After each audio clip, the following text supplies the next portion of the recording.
I do think it's really cool that you can actually make a living doing that, and it's really good for your career. Are you still going into law? So that's the question, isn't it?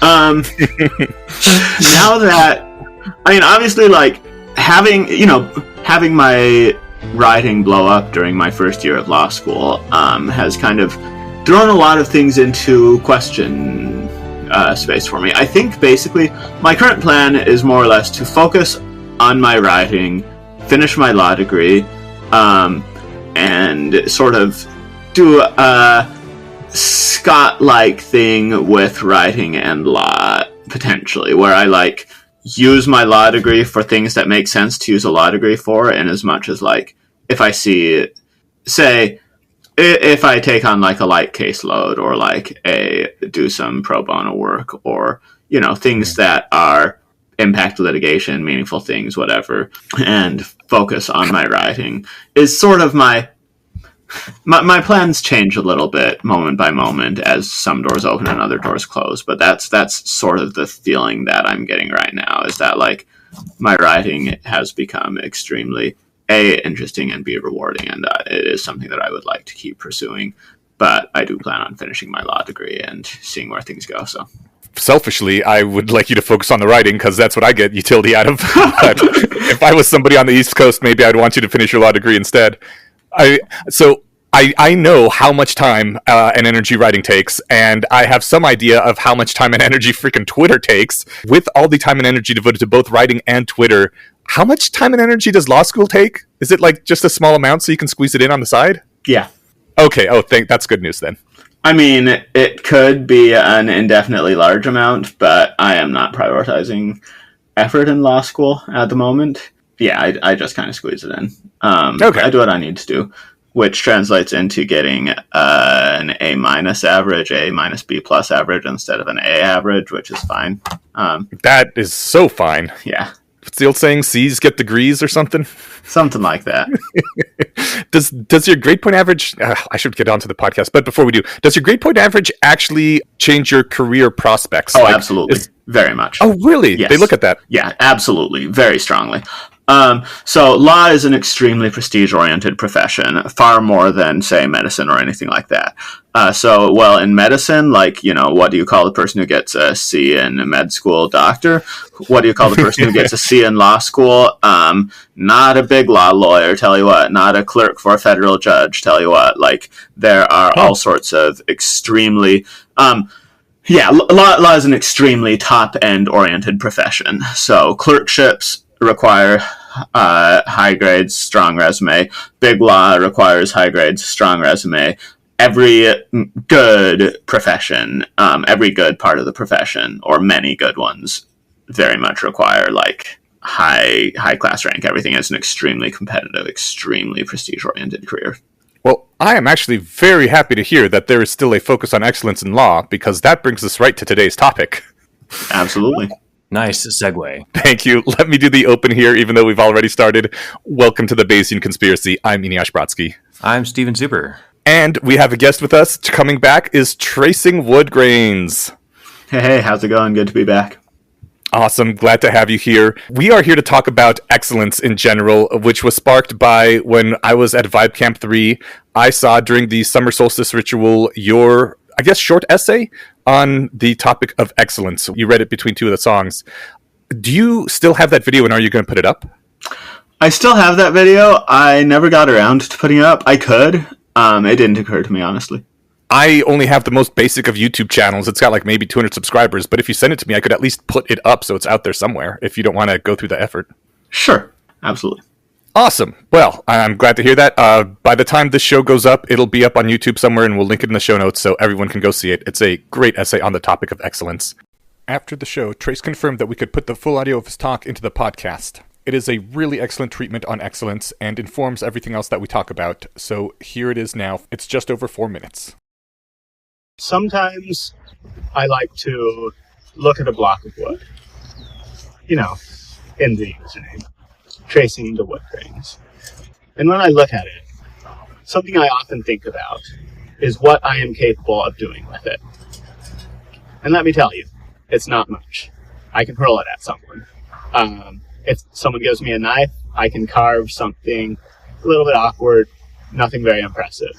I have very little freedom when I am holding a block of wood. It is not something I can do much with. Contrast that with someone who has spent hours every day, day after day, for years. Someone who has practiced wood carving. Someone who understands and has willingly put themselves through the constraint, day after day, of carving it. They can turn that block of wood into anything they want. They can carve something so extraordinarily beautiful, people will marvel at it for generations. If you constrain yourself in a narrow, limited, focused pathway, there's a paradox to it. You will ultimately become dramatically more free than everybody who sees freedom simply as a chance to do what pleases them most in the moment. I look at the history of life as a whole, and here's what I see. I see nature not as something beautiful like many see it as, although I don't think any of us would fail to see these trees as beautiful and see these woods as remarkable. But I look out into what I think is really natural, into space, into the stars, and I remember that the most natural things in the universe are emptiness, lifelessness, and decay. Nature is what happens without interference. And life is interference. The whole journey of life, both before humans and now, is one of spitting in the face of decay, of emptiness, of lifelessness, of a determined path to build something beautiful, knowing that it won't last, knowing that every single one of us, unless we find something remarkable, every one of us will fade away. Everything we build will fade. Knowing that, look around. Knowing all of that, we have built all of this anyway. Everyone who has come before us has made the decision that they can either waste their time away or they can build something remarkable, and people have built. We stand today in the absolutely remarkable fruit of the excellence of those who came before us. And our task is simple. We must build on that. We must build something greater where they have built.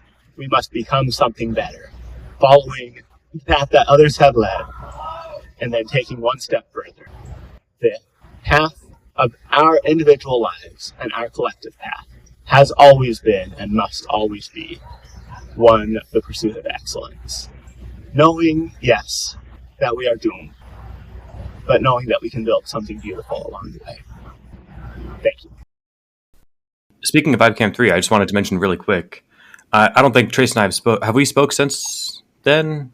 Have you been on the show? I don't think so. No. It was fun because I bumped into somebody looking for a ring outside of the tea house.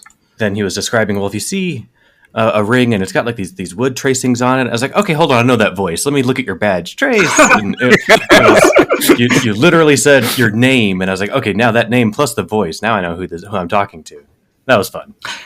Yeah, it's the funny thing about community that mixes online and in-person stuff is the situation that was pretty unknown, I think, through most of history up until this point, of knowing someone very well but having no idea who they actually are. So being able to like meet a close friend for the first time. Yeah, it's interesting. I had at least a couple people recognize, like, hold on, I recognize that voice, and that's a weird sensation. But I remember the first time I was introduced to people that like I first knew through Xbox Live parties playing multiplayer games, and be like, oh hey man, this is this guy, this is that guy. I'm like, oh hey, you guys aren't just voices and microphones, you're real people. And, The world's getting to be a weirder and weirder place, man. Oh yeah. You found the ring again, I heard, through the use of somebody's dad's metal detector. Yes, it was extremely fortunate. Someone else lost their ring and their dad drove down 2 hours. We looked all through the field where it was lost and got very lucky. It happened to come across it, say, half an hour into the search. That is amazing. I am so glad for both you guys, because the other guy found his ring too, right? Or her? Tragically, no. No. Oh, I'm sorry to hear that. Happy ending for me, not for that person, unfortunately. How do you lose your ring? Is it like loose enough that it'll slip off sometimes? That's the funny thing. My ring is not loose at all. It fits very well. So I was playing Capture the Flag. I guess it just slipped off somehow during that. Maybe my finger got particularly sweaty or something. But no, it usually has never been any sort of issue. I'm glad you got it. Does the excellence idea fit in with this person's dad having a metal detector? Because to me, it feels almost like excellence and obsession overlap a bit. And to have a metal detector, you got to be a little obsessed with finding metal, right? A metal detector is a really funny thing because it's the sort of thing that nobody cares about 99.9% of the time. And then that 0.1% of the time, the one person who happens to have a metal detector becomes like the hero that everyone needs. Now's my time to shine. Right, yes. Absolutely.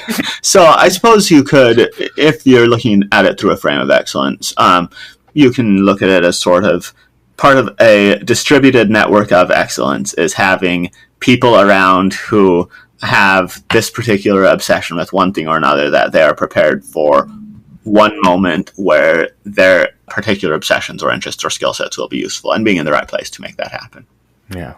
Well, let's dive in. Trace, what is excellence?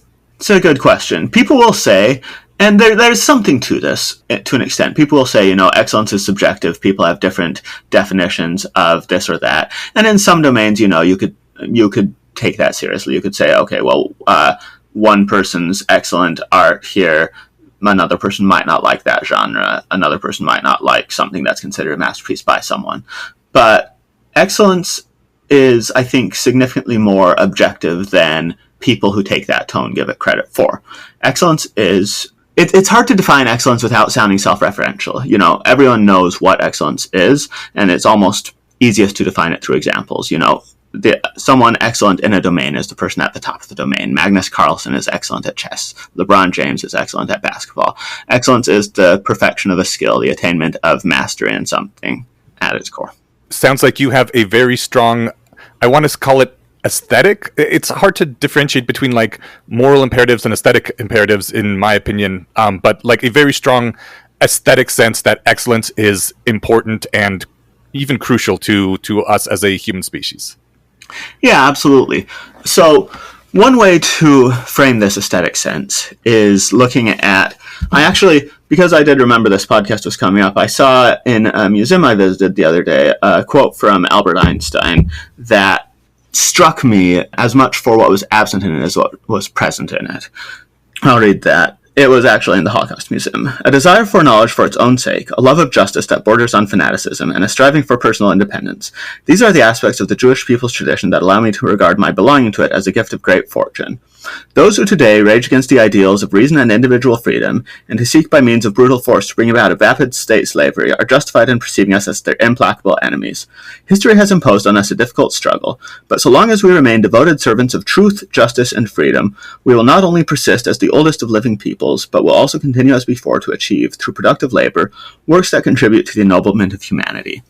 That struck me because the three values he mentioned, truth, justice, and freedom, align very much with the two values that are placed at the core of the United States founding, justice and freedom, and the one value that's placed at the core of the Rationalist Project, truth. What strikes me with all of those things, though, is that excellence, I think, is as coherent and as important a value of each of those.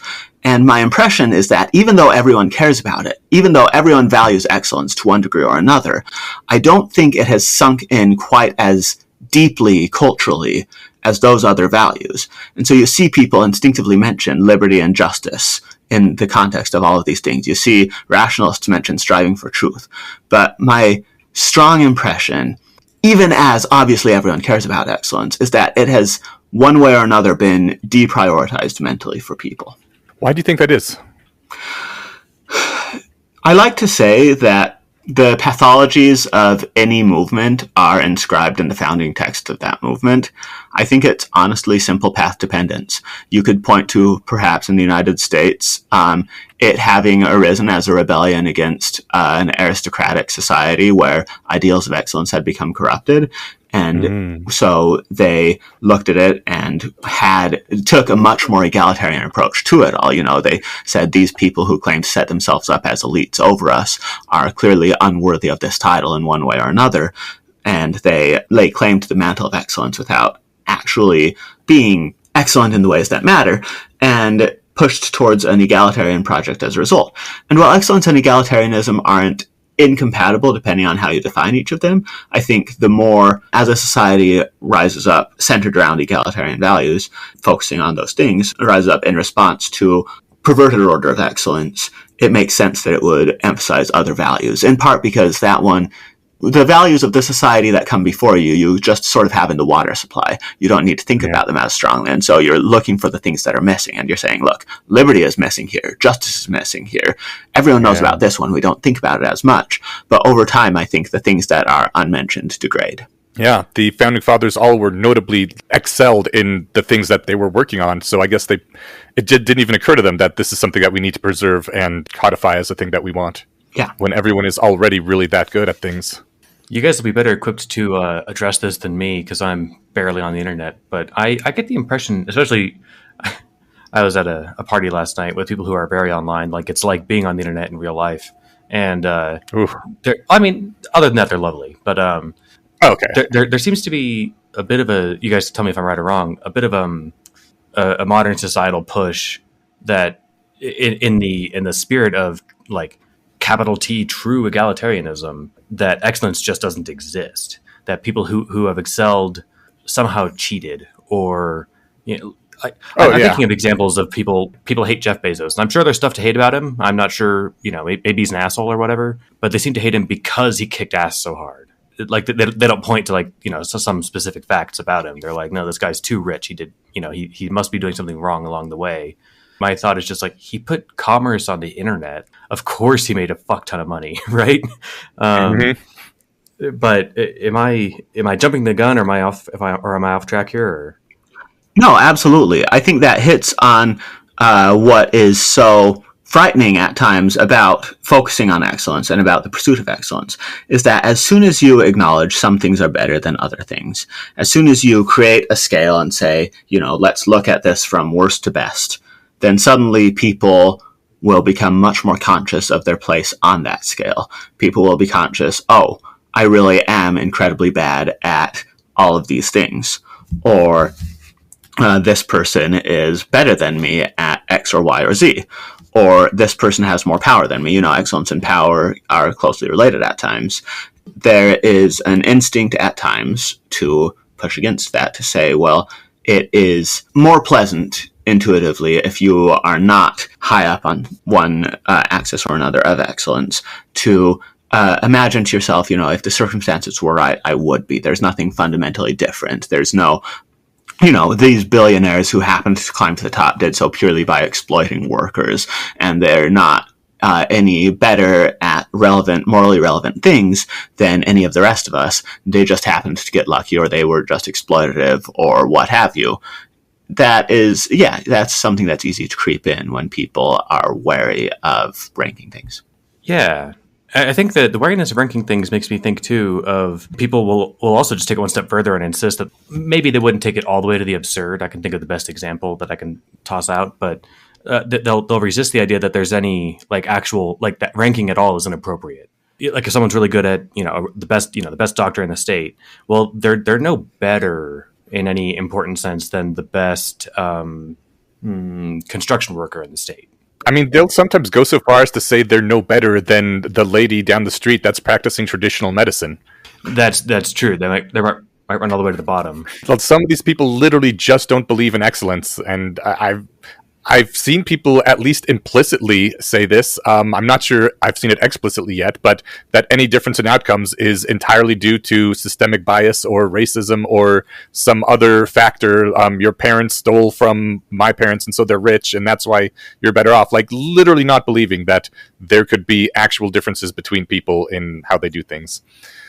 But also, that's kind of getting down into negativity, which I would rather not focus on in this particular episode. Well, so one thing that I'll say to those people's points, this doctor being no better than this construction worker, things like that, is that one thing that is absolutely essential about, I think, any sort of pursuit of excellence in society with egalitarian ideals, and I think a degree of egalitarianism is absolutely appropriate, is that it is inappropriate to rank order everyone on, one unitary scale to say who is the best at everything in the world. You could abstractly, it wouldn't be completely meaningless to, you could get some sort of rank order, but the key is that as soon as you start recognizing this pursuit of excellence, one thing that you realize very, very quickly is that one person does not have the time, does not have the energy, does not have the attention to become singularly excellent at a very, very wide range of domains. And different people can find their comparative advantage by becoming excellent at one or another thing that someone who, even if they could theoretically become better at that thing, has other things to do.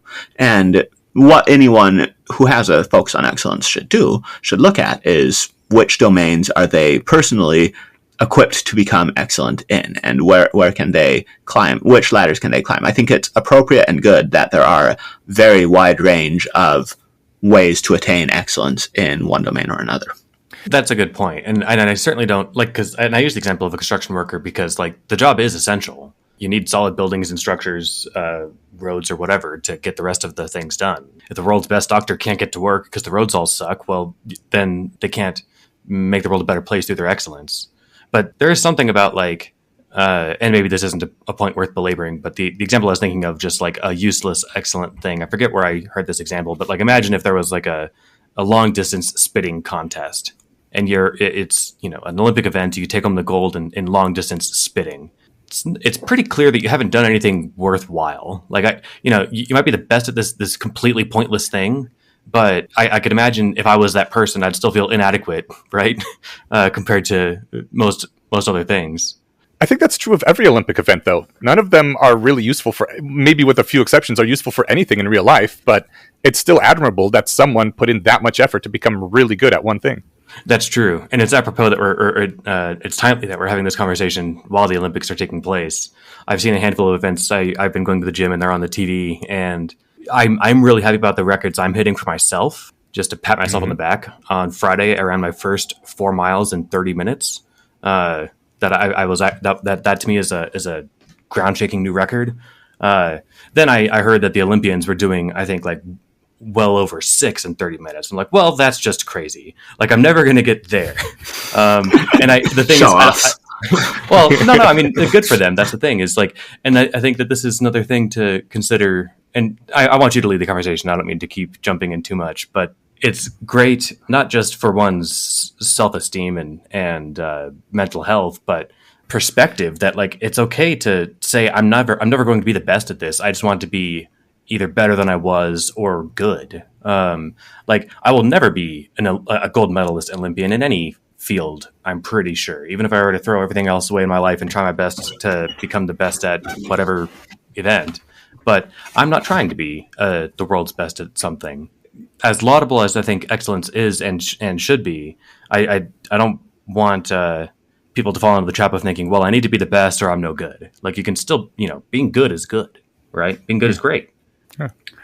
I think that it is striving for excellence is a thing that is both personally, I don't know what the phrase is exactly, nourishing, growth inspiring, good for the soul, and is also good for society at the same time. And I think the best virtues are that way, because striving for excellence, I worked in accounting for many years. It's certainly not a glamorous field, but it's a thing that for at least the first half, 2/3 of my career, I was a little bit striving for being the best I can at it. And I think that's just how I was raised. Like, my dad always wanted to do shit right, which is why eventually he went into business for himself. He was like, I'm not okay rushing through these jobs.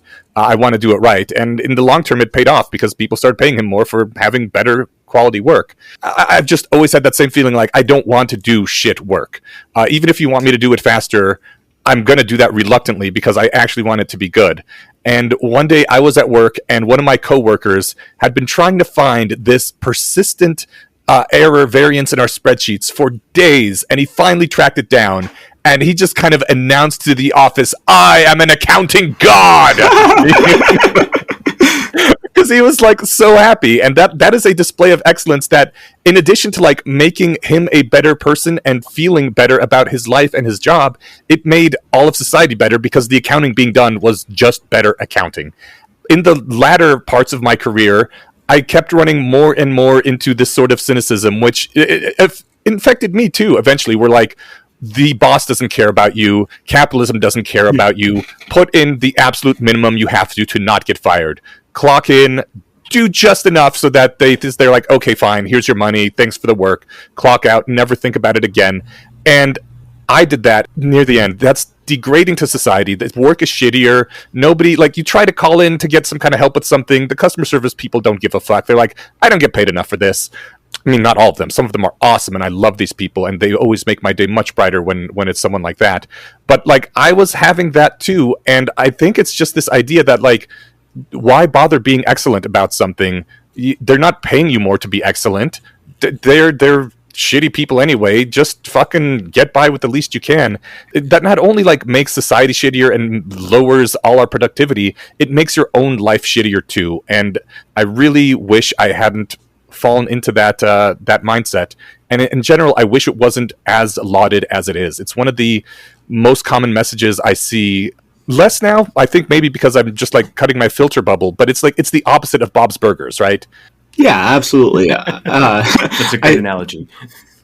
No, but you're exactly right that I think people intuitively know when they are doing something well, when they're doing something poorly, and almost always, whatever people say, whether people say, oh yeah, I'm content to just do a mediocre job on this, and I'm content to just clock in and do my hours and then clock out. Like, it's very clear that people who take excellence seriously, like you said, not only do better for others in that regard, do better for themselves. And I think it's pretty clear in most scenarios, and I'm not going to say in all scenarios, but in most scenarios, they are going to receive more reward as well, more external reward, more money, more promotions at work, more whatever. People, almost every domain is talent constrained in important ways, and people who do well in them, it becomes very visible very quickly. I think even something like writing, for example, people look around and will say, oh, there's so much writing in the world. There are so many people doing so much, putting this writing in all these spaces, whatever. My impression, the more I have written, has been that if you just say, generic writing or whatever, yes, there are a billion generic writers. But as soon as you look at a specific topic, a specific domain, a specific subdomain, the more specific you get, the more you're going to notice in any of these given places that there are a lot of holes. There are a lot of things that nobody has devoted sufficient attention to, that anyone serious about pursuing excellence in that space could come in, could make a very serious mark in that space. Recently, I've been writing a lot of essays about internet history and stuff, and there are never, I could write my whole life and never cover all of the stories that it would be useful for somebody to tell with this stuff. And the question of if those stories get told is basically going to be, does someone care enough to tell them and to tell them well? And there are a lot of things like that. More broadly, I think that going back to that specific thing and going back to the Olympics, if you look at Olympic gymnasts now compared to Olympic gymnasts in the 1950s, because the Olympics are going on, there have been all these viral posts about that sort of thing, and gymnastics looks completely different now. At the peak, what people can do today is miles away from what people can do in the past. And the reason for that even as people can talk about general societal decline, general societal malaise, things like that, and the extent to which any particular person buys that will vary a lot by person, if someone does at all.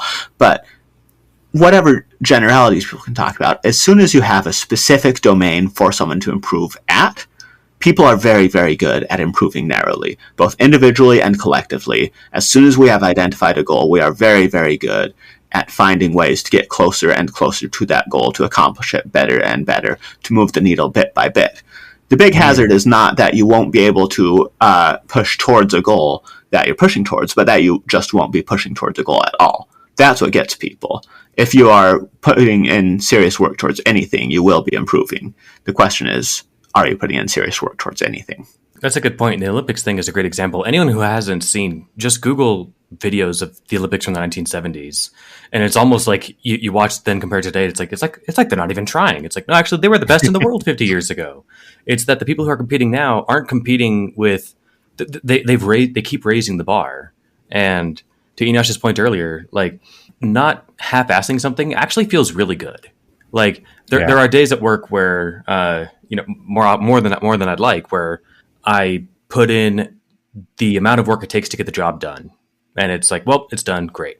And then there are days where, like, hold on, I've got the energy, I've got the ideas. I'm really proud of this. Hell yeah! And those just feel good, even though I'm not I'm not competing with coworkers for more money or anything. There's an intrinsic reward to trying your best, and I imagine the Olympians, they're competing with other people who are also have the bar raised, but there's just this, like, knowing that they crushed it on a current and historical society scale is just has to be immensely rewarding. I've literally seen someone who was working at our call center when I was working for a big company. She was just, like, answering phones, and she was like, I'm going to be the best fucking call center employee I possibly can be. And she was amazing, and she was promoted up because of it. People notice. It was quite impressive, the amount you can do when you are actually really all in on something. I was wondering, Trace, I agree with you. A lot of people just don't have a goal, which leads to a lot of generalized malaise. Do you think in general it's a good idea for people to try to be as excellent as they can in whatever their current field is, their career or their job? So part of it's going to vary a lot by person, right? Like, in terms of what is going to be the best use of time for any given person at any given point. In general, as a rule of thumb, people should be more serious over less serious, should be pursuing excellence more over less. Like, I think there are times where people will have this monomaniacal obsession, this laser focus that they end up burning themselves out and finding themselves on an unhealthy pathway as a result of that. And, if you spot that sort of tendency in yourself, that's the sort of thing that you want to watch out for. But by and large, yeah, even if it's a trivial thing, I think, even if it's not something that you ultimately expect to be doing long term, something that you ultimately care a great deal about, I think cultivating a habit of pursuing excellence in what you're working on is going to pay dividends for people independent of whichever specific domain they happen to be cultivating excellence in. And often, particularly with boring things, particularly with boring routine things that most people don't care about, don't want to think about, someone willing to put in a little bit more thought than average onto that, a little bit more work than average onto that, will almost immediately become indispensable as a result. Should people spend less time distracting themselves with Twitter and more time just with all the distractions closed and thinking specifically about their one thing, even if it seems to be the boring thing to do? This feels like a trap question because it is. Because I, as we've discussed, have very bad habits in this regard and am incredibly distractible and slip from habit to habit and am on social media burning a ton of time and playing games burning a ton of time. And, I'm conscious of that. I want to emphasize with that you can say, in a general sense, yes, people, it's good to focus. It's good to pursue excellence, this or that. In the specifics of anybody's life, in the specifics of anybody's career, perfection is always going to be impossible. Attaining perfection in any domain will not happen. Attaining generalized perfection as an individual will not happen. And if you can only turn on, focused mode, pursue excellence mode 10% of the time, 20% of the time, 5% of the time, then make it a really good 5, 10, 20% of the time. And recognize that there's going to be a lot of filler time and there are going to be other priorities. You'll have other parts of a life that you want to marginally pursue that. And even say when you're distracting yourself, there are ways to pursue excellence with those distractions, and ways that those distractions, as you take them seriously and as you pursue excellence within those narrow domains, can expand into bigger and more consequential things as a result of that. I like the point of expanding into other things. This reminds me of somebody I know closely who struggles with putting in 110% at work is super draining, especially in the field that they're in. They struggle with the sense of like knowing that, man, I could be doing more. I know I can because I've done it, but I just don't have it in me. That I think can be a bit of a trap, because like the thing is you can't always give it your all because you don't always have your all to give. But I think what one great side effect of having cultivated a habit of having an ability to give it your all is that it raises your baseline. Yeah. Like if you have the capacity to be really good at stuff, the amount of stuff that you can do when you're half-assing turns out to be way more than the average person when they're half-assing. This pays out even in the periods where you just don't have the capacity to give everything you can. Yeah, absolutely. And everyone will have this instinct. Say you're playing some game, say you're playing a competitive game, chess or whatever, against other people. Everyone in their mind is the best game they've ever played every time they're playing. They're like, that is my skill level. That is where I truly am at this. And they will never sustain that peak level. So everyone will want to think about themselves that whatever their peak is, that's their true level. And in reality, your level is going to be significantly below the peak you attain at any individual point. But yeah, as you keep pushing that peak higher, both your maximum effort, all cylinders firing, everything going well, when that rises, your mediocre times are going to rise as well. And the mediocre times, even if that mediocrity really is just more a part of your capacity than you want to credit, if you really don't have the energy to go full cylinder all the time, or don't have the attention span, or are distractible in one way or another, those flaws are going to be part of you also. But yeah, the pursuit of excellence won't remove all of those, but it will all go directionally towards upward. Yeah. If I was playing chess against Magnus Carlsen, who was the most hungover he's ever been, and, on the phone with the IRS and also cooking dinner, he would still crush me at chess, right? Mm-hmm. His worst is so good because his excellence is so high, right? I have two thoughts on that. The first being that, once you do have a lot of excellence, people are surprisingly willing to forgive the times when you're not at your absolute peak. Somehow people are like, that's okay. Even when you're not at the top of your game, you're still pretty cool. And that is really gratifying. Do you think there's a difference between excellence and beauty? I think that all virtues connect to each other in one way or another. There's the saying that people have: truth is beauty, beauty truth. Excellence is beauty, beauty is excellence. All good things are the same. And I think, they really are connected. And one reason I'm so fascinated by beauty, by aesthetic beauty, is that I think that it is innately tied to excellence. I wouldn't say they're identical. At the same time, I don't know that there is anything that can be truly excellent without being at least a little bit beautiful. Yeah. I'm trying to think counterexamples, and I think you're right. I'm picturing a really exquisitely presented dish. If you go to a nice restaurant or something, or watching a cooking show, it could be the best tasting thing in the world, but if it looks like gruel, it's going to be unappetizing, right? And I guess you could make something that looks awesome but tastes like crap, but then that's obviously still not excellent. The synthesis is the actual excellence is the synthesis of the two, right? Tastes great. Well, great. But it could be. I mean, even if it looks beautiful and tastes awful, it still is worthwhile and real to recognize the domain in which it is excellent, even as you acknowledge the domain in which it is bad. This sort of ties to the notion I've been playing with recently that Ben Shapiro is insufficiently elitist to appreciate rap music. And I think this is a good comparison point, because you listen to Ben Shapiro talk about rap music, and he'll talk about how, it lacks some of the key elements to be considered music. And they talk about low things, and it's just degraded. It's just this low genre. And I think even if you accept his premise that rap is a low genre, if you're serious about excellence, it is an extraordinarily competitive genre. It is something that many, many people aspire to perform in, and very few people rise to the top of. And if you're serious about appreciating excellence and serious about appreciating aesthetic beauty or aesthetic wonder or what have you, even in the spaces that you're going to say, there is something inherently unappealing about this space, there is something inherently flawed about this, it is worthwhile to notice what rises to the top of it.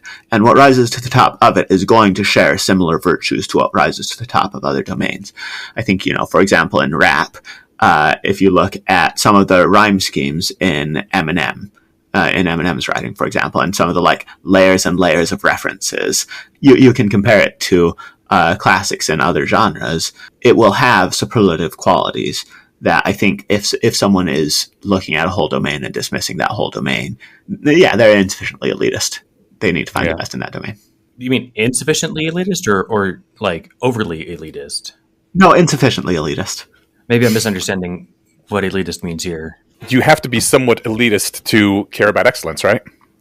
Right, so it's a little bit tongue-in-cheek, but I think when people talk about someone being elitist, it's usually used as a dismissive word. Oh, this person is dismissive of common things, dismissive of whatever.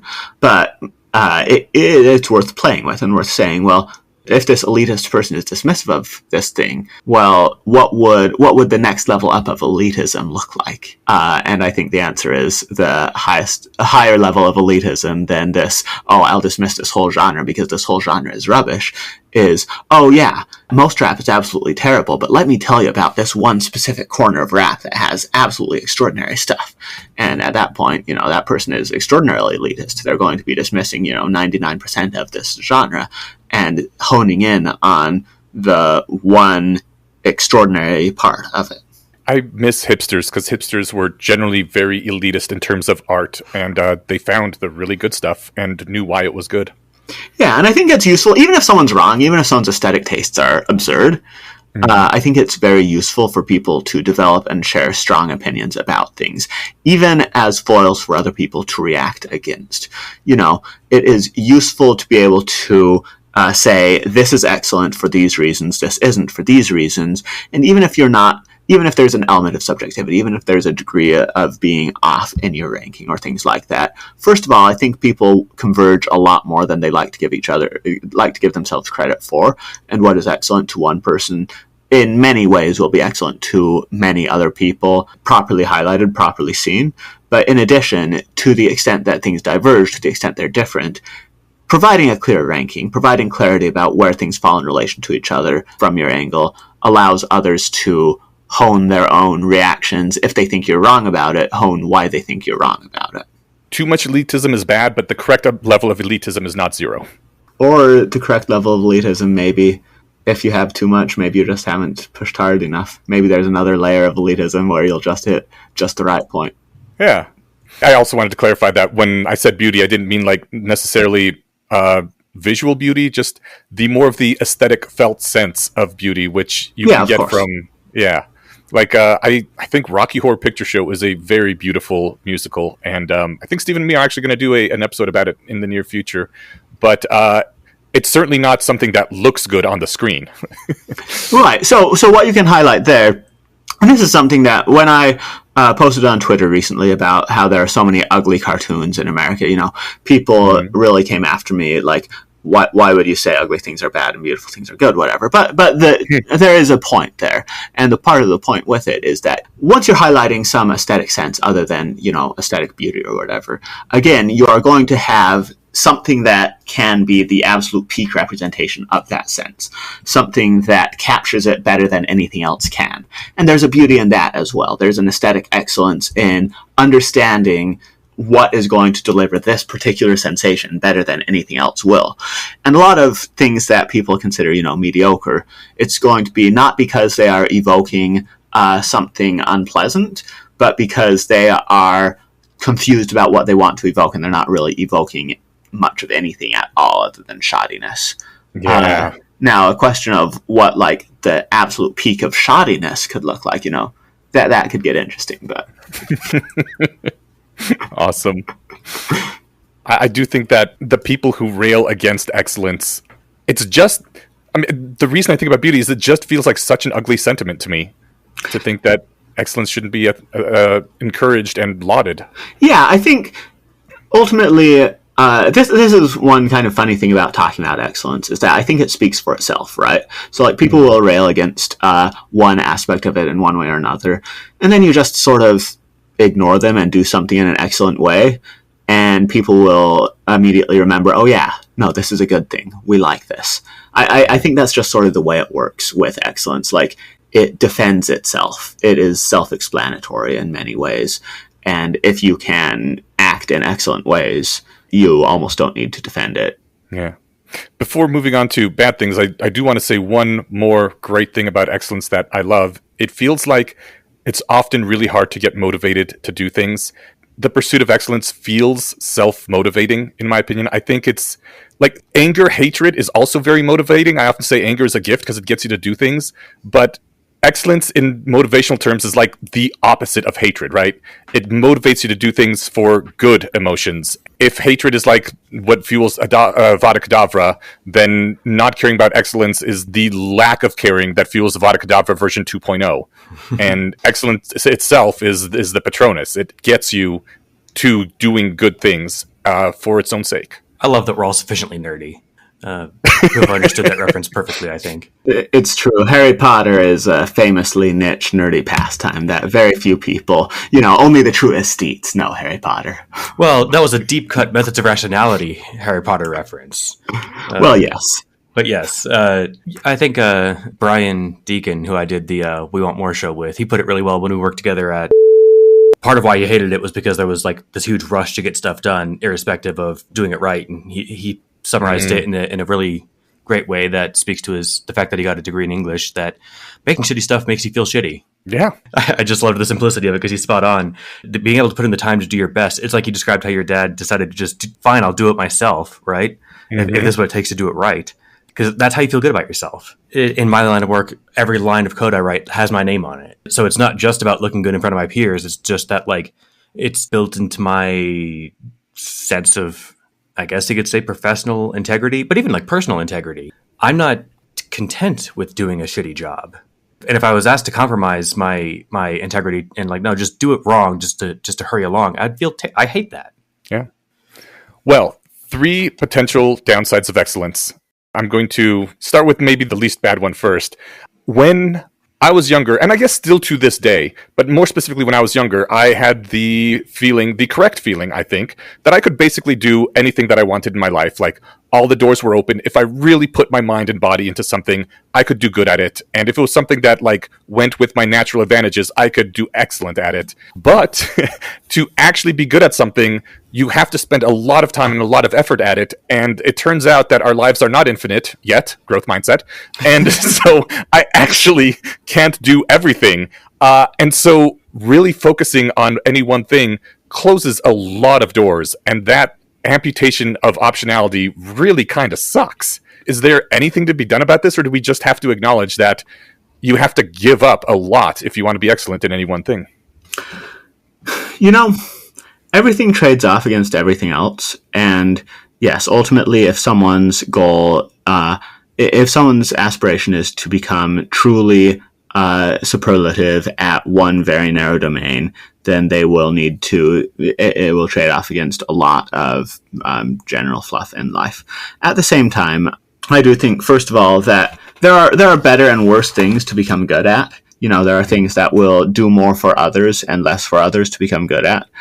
Having a mindset of, I will pursue excellence in my life more generally, can lend itself very, very well to having an excellently balanced life, to having carefully thought out, these are the ways that I will these are the maximizations worth making.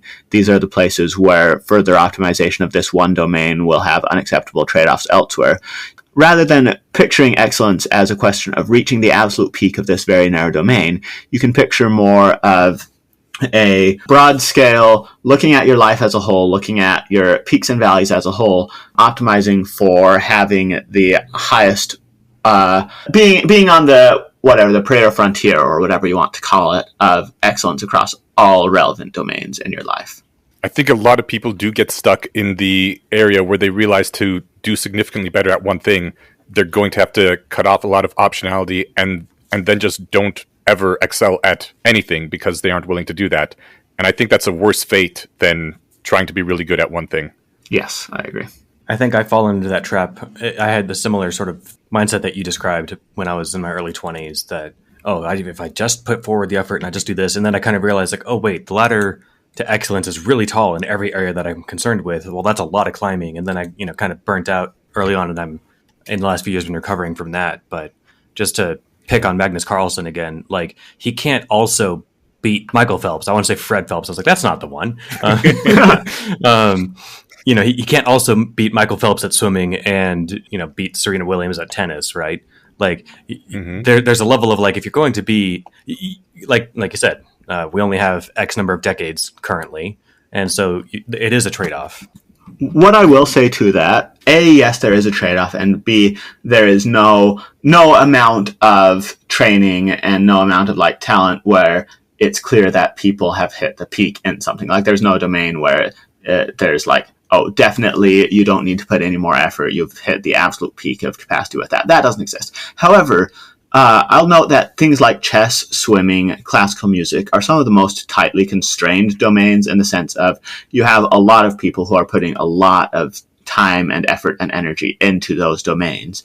And so someone who wants to become superlative at one of those, to reach any level of being impressive in them, they will need to put ungodly amounts of time and effort and energy in. However, there are many, many, many, many, many, many, many other domains, including a lot of really useful domains that have far fewer people focusing in them. In some, subspecialties of academia, in some subspecialties of like human knowledge, you can put in 100 hours, even 10 hours, and be useful, be dramatically better than the great majority of people at understanding and applying this very specific area of knowledge. And it does not, trade massively off against everything else. There's some things like that you can sort of scoop up the value of nobody having bothered to pursue excellence seriously in this, or very few people doing that. Yeah. I think also, I've been talking a lot with Brandon Hendrickson recently about thick communities. This is far less scary if you are in a really good, really thick community, because excellence is specialization. When you can rely on others for their specialization, there's huge gains from that. Like I go over to help my mom with accounting work, 2 times a month on average. The things I do are really simple for me and save her so much time. Like there's some things she literally is just like, okay, I guess I don't understand this. I'm just going to trust you. But likewise, there's things she does which I would take, I don't know, how many dozens of hours to even start to figure it out, and she could still do it better than me at the snap of her fingers. And the fact that she trusts me implicitly to not fuck her life and ruin her finances, and I trust her likewise, is really important. And I think rationalists, most of us, don't have that thick of a community. And if we did, it'd be far less scary to dedicate a lot of time to specializing in just one thing, because you could trust other people to cover the other things that you aren't good at. And everyone could sort of trade their specialities, their excellencies that way. Yeah, absolutely. And ultimately, that is a lot of what drives general societal excellence is, a system. Obviously, economists will talk our ears off about markets and the way markets get people to optimize for the things that produce the most value for others and so forth. But in all seriousness, they're not wrong. Like that sort of specialization and that sort of people pursuing excellence in one domain and becoming capable of doing something extraordinarily well that other people can do much worse, and then solving the coordination problems necessary to allow them to do that for others, has driven us towards incredible broad scale society where a lot of things that we take for granted that are extraordinarily difficult to build and to maintain just sort of happen. None of that happens by chance. That happens by a lot of people making the decision to pursue excellence and let others benefit from it. I don't know much about Mormonism, but is that one of the things you liked about Mormonism? Like, did it Absolutely. have such...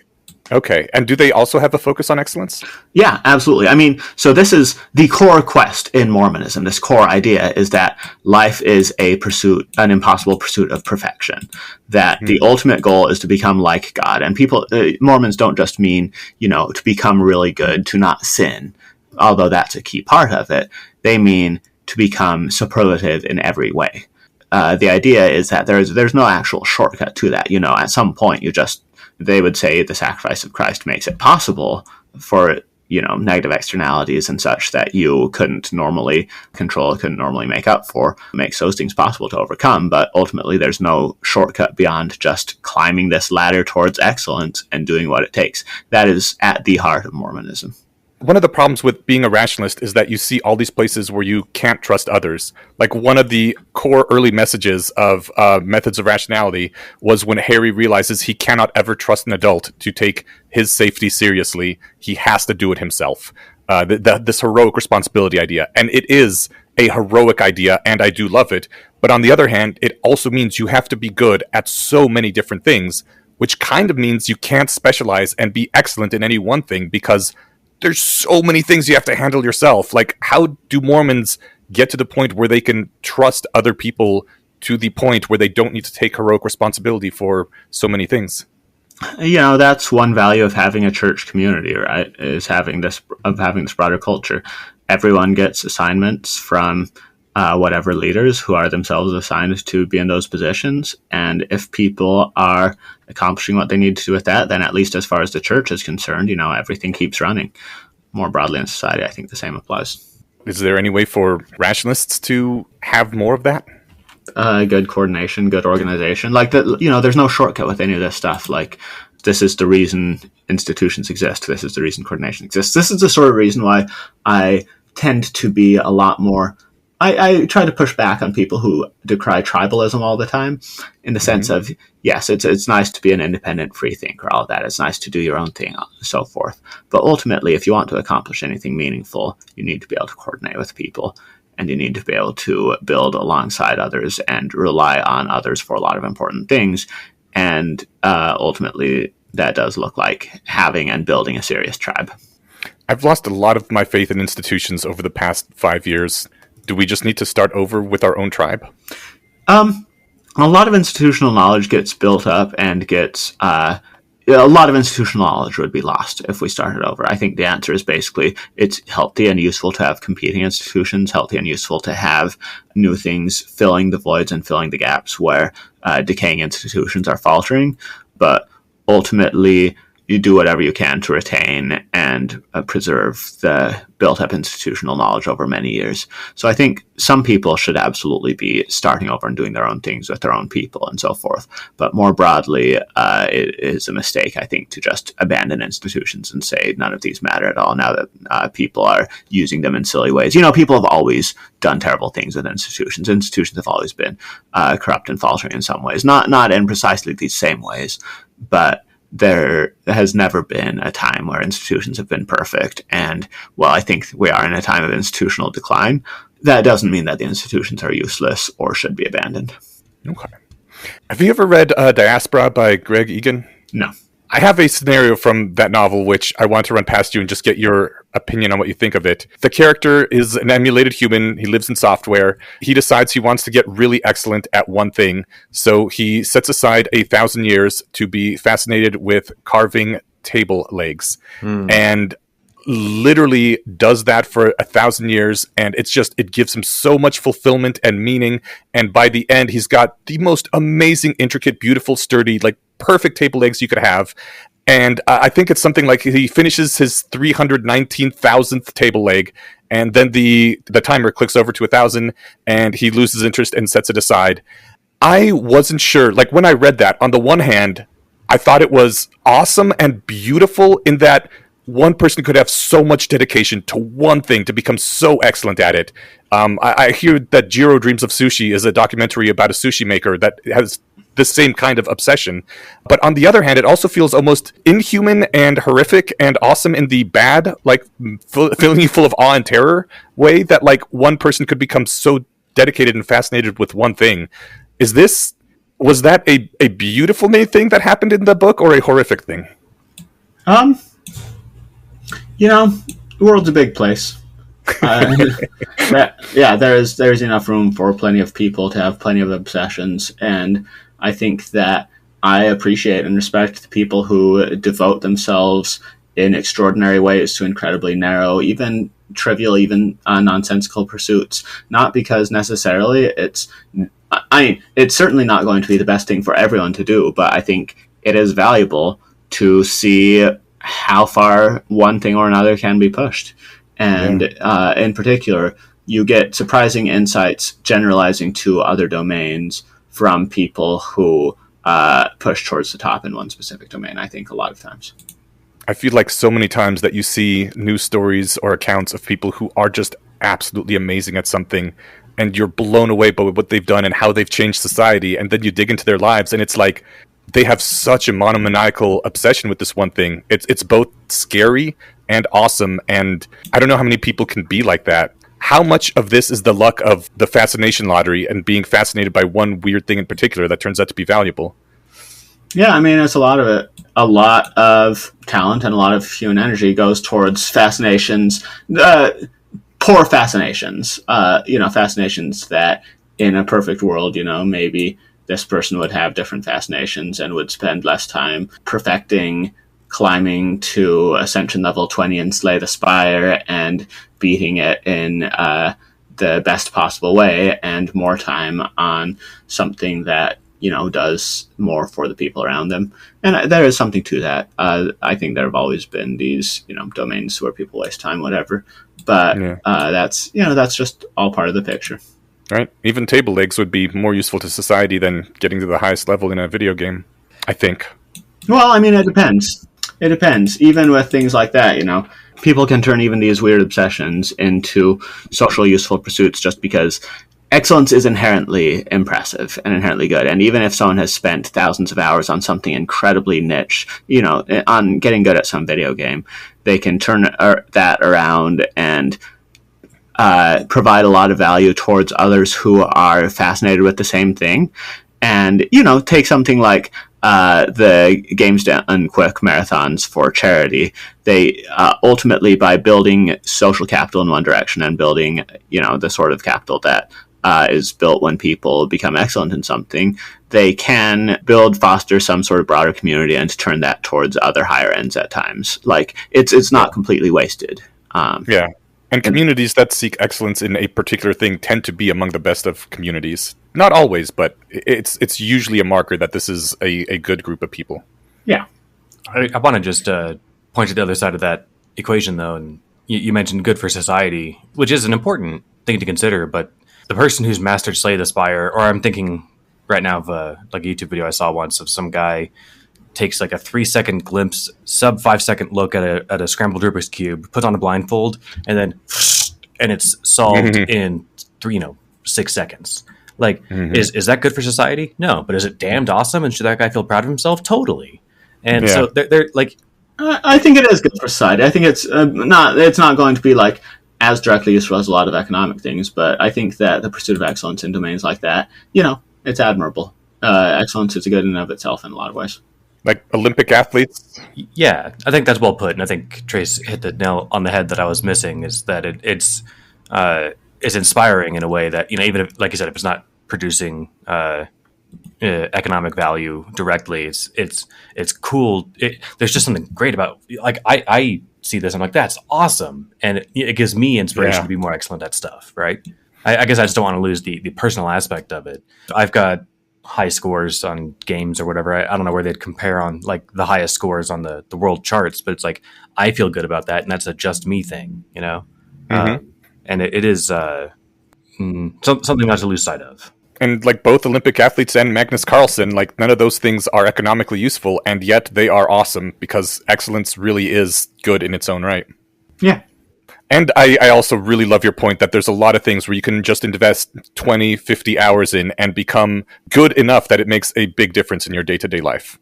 If there's one takeaway that I want people to get from a focus on excellence, is that you don't need to focus on the domains where other people have already mastered everything, and if you feel drawn to one of those domains, by all means climb to the top of that extraordinarily competitive ladder, and you'll find fruitful stuff along the way.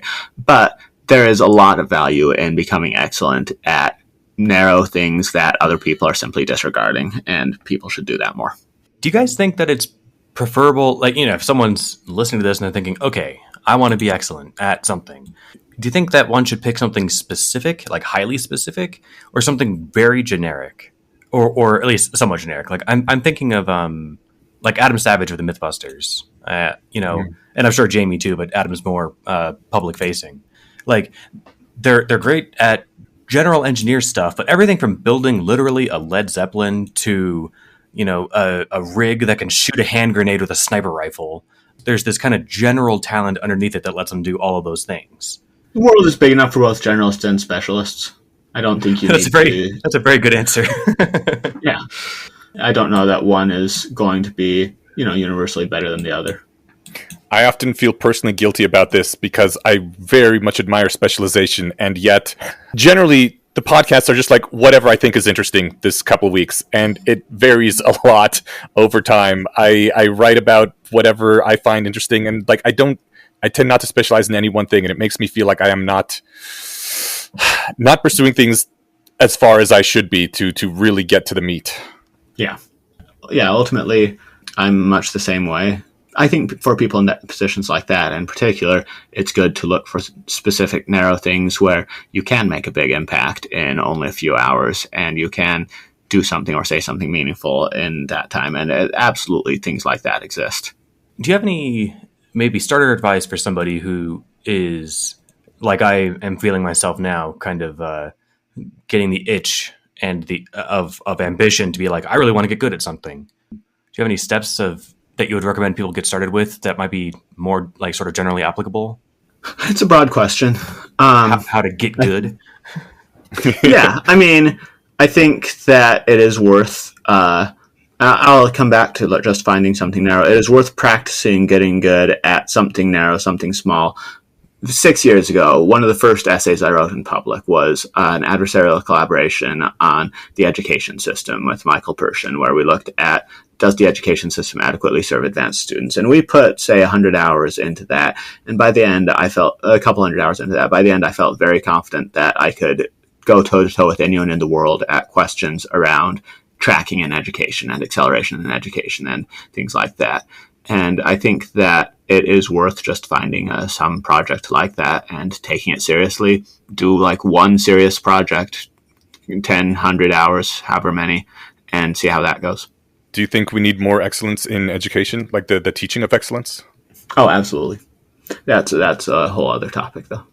Okay, then we will not get into it, especially since we're wrapping up. Short takeaways: we should all be far more supportive, laudatory of excellence, hold it as a virtue.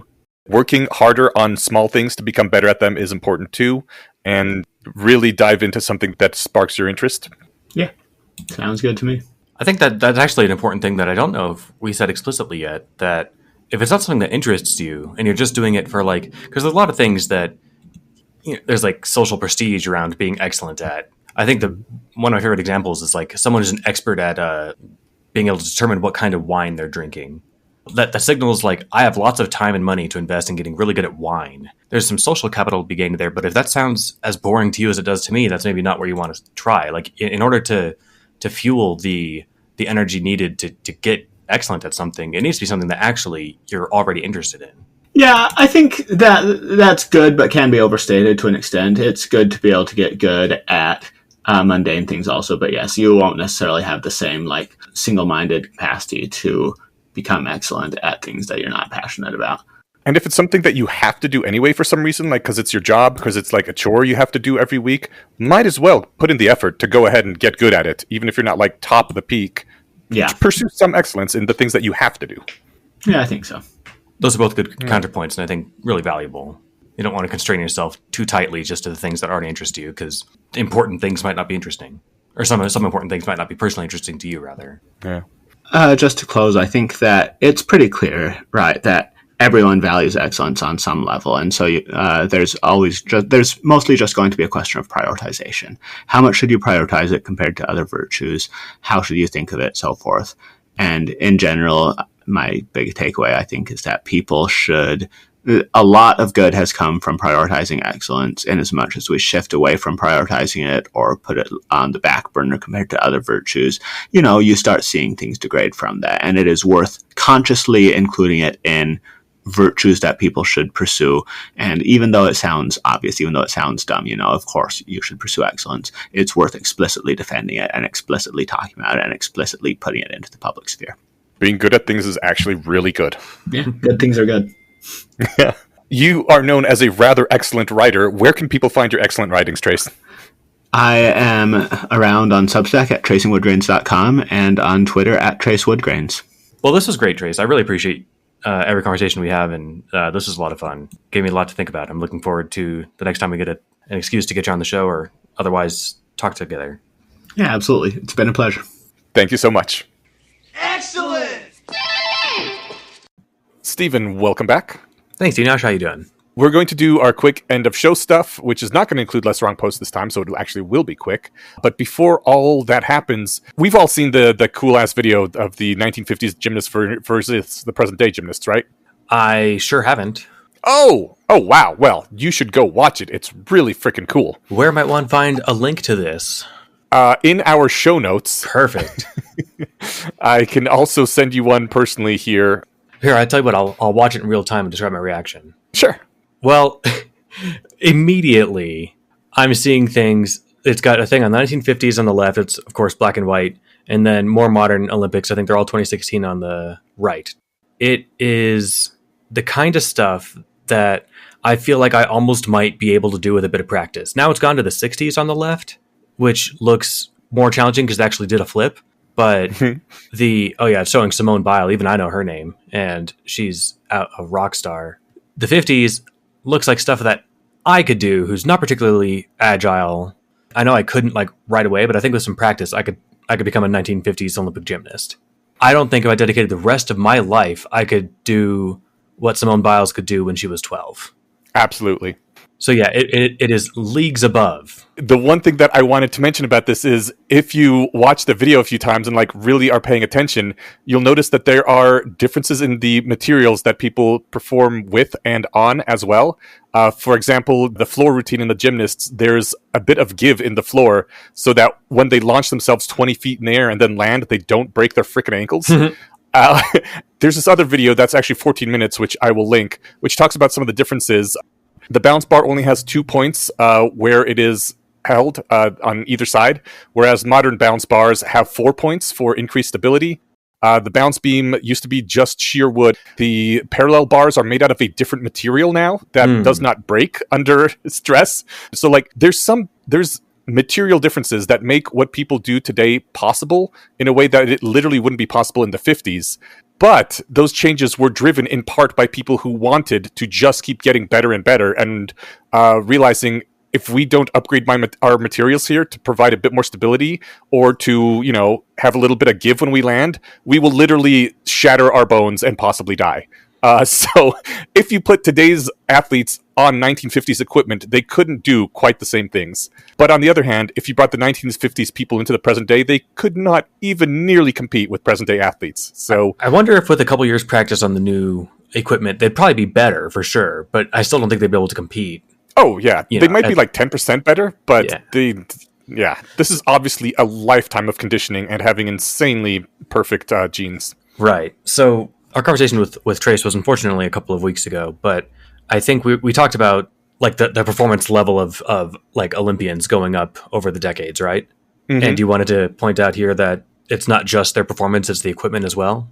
Yeah, so I know some of the track and field stuff, the actual surface that they run on is different than the surface that they ran on the 50s was. There was also, I remember hearing some push about like what kind of shoes to allow. If you're the first person in the like, modern running shoes and everyone else is running in whatever track shoes or barefoot or something, then of course there's performance differences there too. So yeah, so basically I'm trying to tell people, don't at us. We know that there are some differences in the materials, but on the other hand, those differences were pushed by people wanting to do more and more and push things to ever greater extremes, which they couldn't with the old equipment.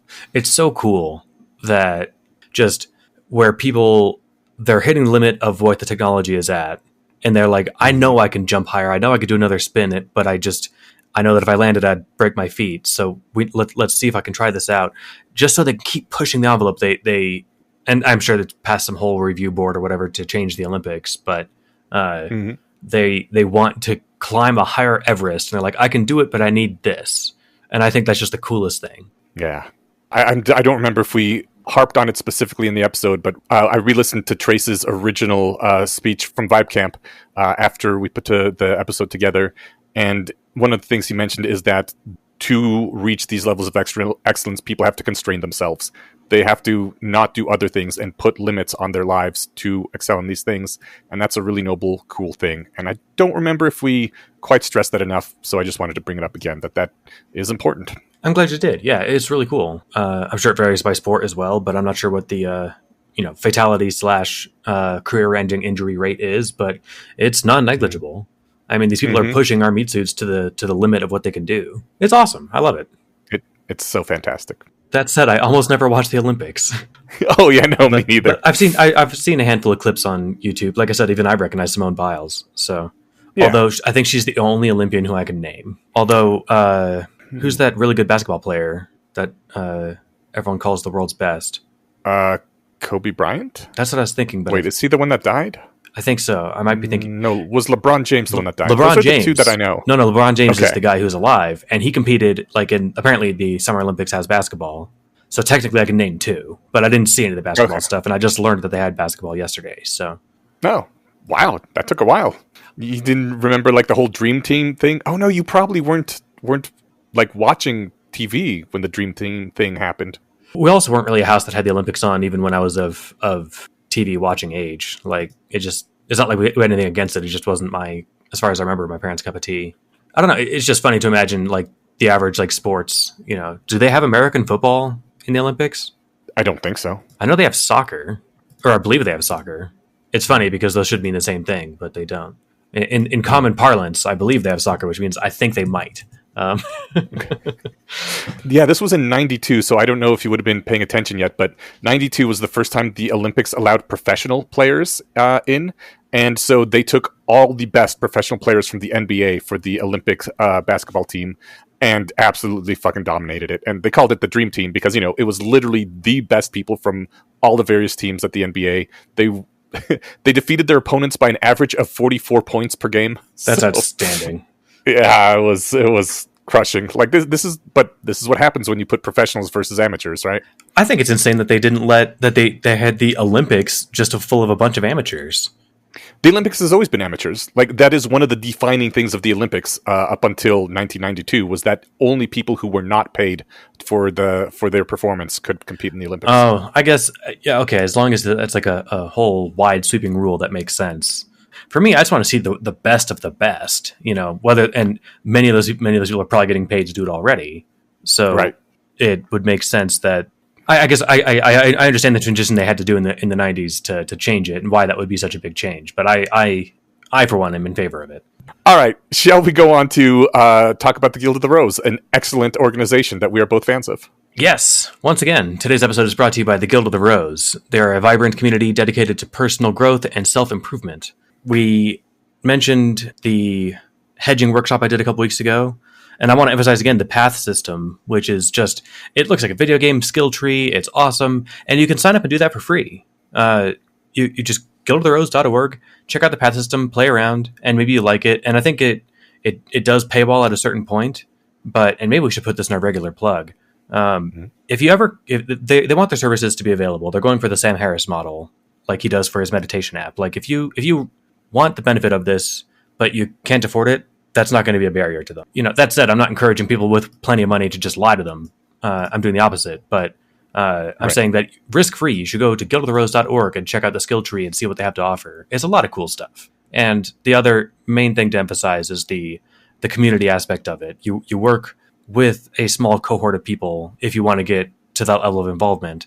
And there's just such a huge benefit to that. Yeah. I mean, to tie it into today's episode, the way you get better at things is practicing with other people who are also trying to get better at those things and making it a focus. And this is one of the things that the Guild of the Rose does. These are people who are all concerned about getting better at rationality and having it improve their lives and working together to do that. Yeah, exactly. Well put. All right. Well, check them out at guildoftheRose.org or link in the show notes. That's right. And we are not doing Less Wrong posts this week because it's the zombies posts, and instead we're dedicating an entire episode to that for our next show. So the next Less Wrong posts will be zombies and zombie responses, but it's going to be the entire episode on those. So read Zombies if you want to be extra informed about what we're going to be talking about in 2 weeks. Yeah, we decided, hey, look, do we want to just quickly summarize this long, awesome post, or do we want to dive into it? And we wanted to dive into it, so we have an awesome guest on who will leave us a teaser, and or do we want to just say who it is? Oh, we can just say who it is. Yeah. It's Liam. Yeah, we have Liam from the Discord joining us, and he's not only a professional smart dude, but he's also a professional debater.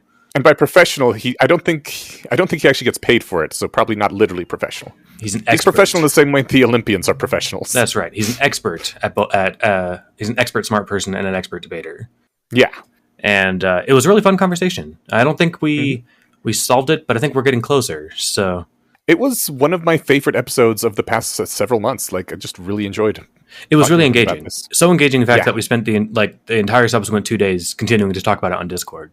So, yes. Spoiler alert, with that episode, I'm going to release some abridged version of that conversation.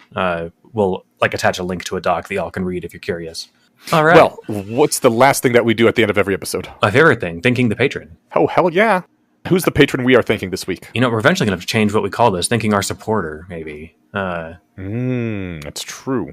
And actually possibly pretty soon. Yes. Well, this episode is brought to you by Alex Thompson.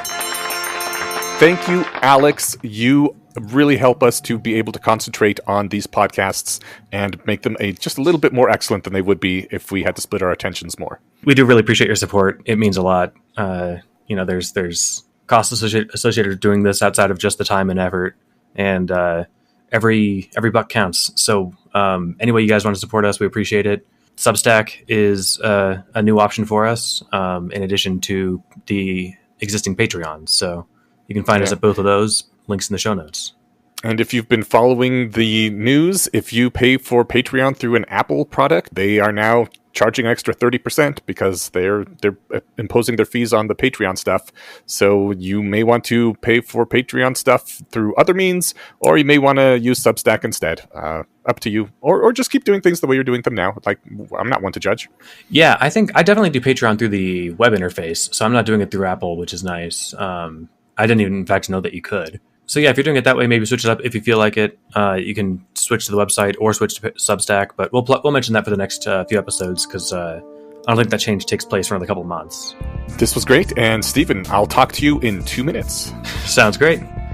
Okay, bye.